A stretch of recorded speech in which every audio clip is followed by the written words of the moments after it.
Votre qualification est spectaculaire et pleinement méritée. Nous avons hâte de vous retrouver à la Coupe du Monde.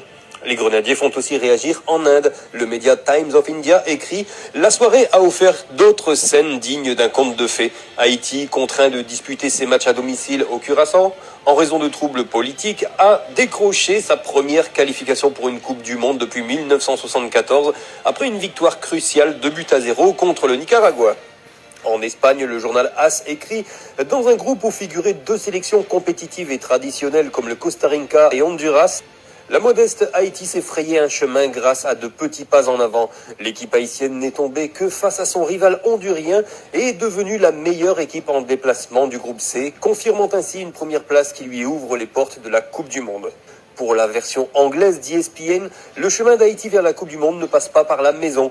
Le média anglais souligne le fait qu'en réalité, Haïti est la seule nation qualifiée qui a dû jouer tous ses matchs à l'extérieur. Pour le média argentin Olé, c'est un exploit historique. Haïti domine le Nicaragua et retourne à la Coupe du Monde après 52 ans. Une nuit rêvée attendue pendant des décennies qui sera sûrement un motif de célébration pendant très longtemps. Avec humilité, travail et énormément d'efforts, la sélection haïtienne s'est imposée face au Nicaragua.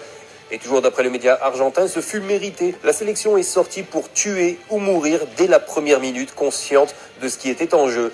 Poussés par leur peuple et portés par l'illusion de réaliser un exploit footballistique, les Grenadiers sont sortis du vestiaire avec toute leur énergie et ont rapidement pris l'avantage. Lucius Dixon, attaquant du FC Dallas, s'est illustré avec un but digne de Messi et a réussi le plus difficile, rompre le silence au tableau d'affichage. Et le média Le Figaro qui écrit que les Grenadiers haïtiens ont quant à eux battu le Nicaragua 2-0 dans le groupe C et disputeront également leur deuxième Coupe du Monde après 1964.